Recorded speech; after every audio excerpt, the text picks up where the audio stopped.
আজ রান্না করব শুটকি। দেখো বন্ধুরা, আমি এখন আলু কেটে নিচ্ছি শুটকি মাছের জন্য। তো সেখানে আমি শুটকি মাছে খুব লাইট মশলা দিয়েই করব। বেশিরভাগ সবাই একটু বেশি মশলা দিয়ে করে, কিন্তু আমি বেশি মশলা দিয়ে শুটকিটা করে দেখাবো না তোমাদেরকে। আমি খুবই অল্প মশলার মধ্যে তোমাদেরকে করে দেখাবো। আমি এখন এই আলু কেটে নিচ্ছি, বেশি না, অল্প করেই আলু কেটে নিচ্ছি।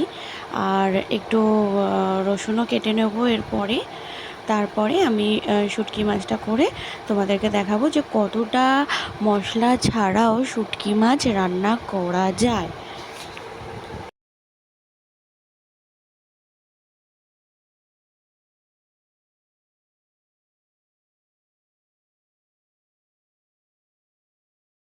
দেখো, আমরা শুটকি মাছটা প্লাস্টিকের মধ্যে রেখে দিই, ঠিক আছে। এখন এই প্লাস্টিক থেকে আমি শুটকি মাছটা বের করছি, তোমাদেরকে শুটকি মাছটা বের করে দেখাচ্ছি। হ্যাঁ, তোমরা কে কে এই শুটকিগুলো খাও তোমরা জানিও। আর আমি এই শুটকিগুলোর নাম বলতে পারবো না যে কোন মাছের এটা শুটকি বলে, সেটা আমি বলতে পারবো না। তোমরা কেউ যদি জানো তাহলে সেটা আমাকে অবশ্যই কমেন্ট করে জানাতে পারো।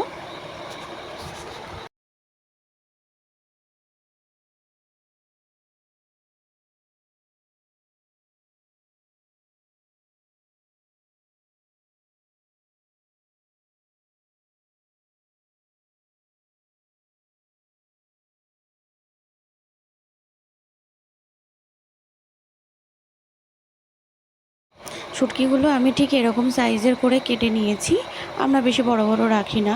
আর তারপরে আমি একটু গরম জল দিয়ে এটা ভিজিয়ে রেখেছি, যাতে অনেকে আছে শুটকি মাছের অতিরিক্ত গন্ধটা সহ্য করতে পারে না, যেরকম আমিও। তো সেখানে আমি একটু গরম জলে এটা ভিজিয়ে রাখি, তাহলে কি হয়, এটার গায়ে যদি কোনো কিছু থাকে সেটাও পরিষ্কার হয়ে যায়, আর গন্ধটাও একটু হলেও চেপে যায়।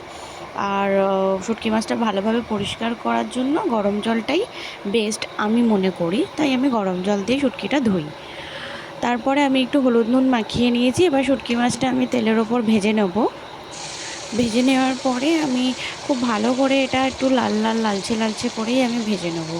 লালচে লালচে করে ভাজা হয়ে গেলেই দেন আমি এর মধ্যে আলুটাও দিয়ে দেবো এরপরে, দিয়ে তারপর আমি নেড়ে চেড়ে শুটকিটা তোমাদেরকে দেখাবো। দেখো ভাজা হচ্ছে, একটু তেলটা বেশি করে দিতে হবে, না হলে কিন্তু তরকারিটা অত ভালো লাগবে না। অল্প তেল দিলে শুটকিটা ঠিক ভালো লাগে না আর কি।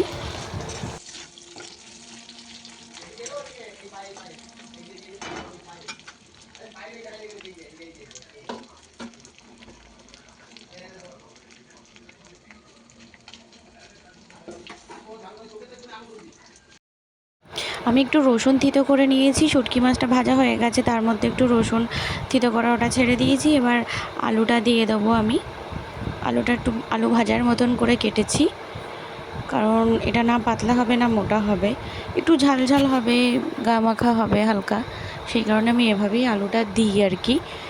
এরপর আমি কিন্তু নুন, হলুদ, জিরের গুঁড়ি এগুলো সব একটা জলের মধ্যে, বাটির মধ্যে নিয়ে জাস্ট ওটাই আমি দিয়ে এখন একটু ভালো করে নেড়ে চেড়ে কষিয়ে নেব। কষিয়ে নেওয়ার পরে কিন্তু আমি দেন জল দিয়ে দেবো। দেখেছো, জল দেওয়া হয়ে গেছে। এরপর এটা একটু সিদ্ধ হবে, একটু টেনে আসবে, তারপর কিন্তু আমি এটা নামাবো। এটা কিন্তু একদম লাইট, তোমরা এটা কিন্তু বাড়িতে একবার ট্রাই করতে পারো বিনা মশলায় করা। দেখো আমার ফাইনাল এটা হয়েছে, ফাইনাল লুক। কেউ কি দেখে বলবে এটা মশলা ছাড়া? যাই হোক, বাই বাই, থ্যাংক ইউ আমার ভিডিওটা দেখার জন্য।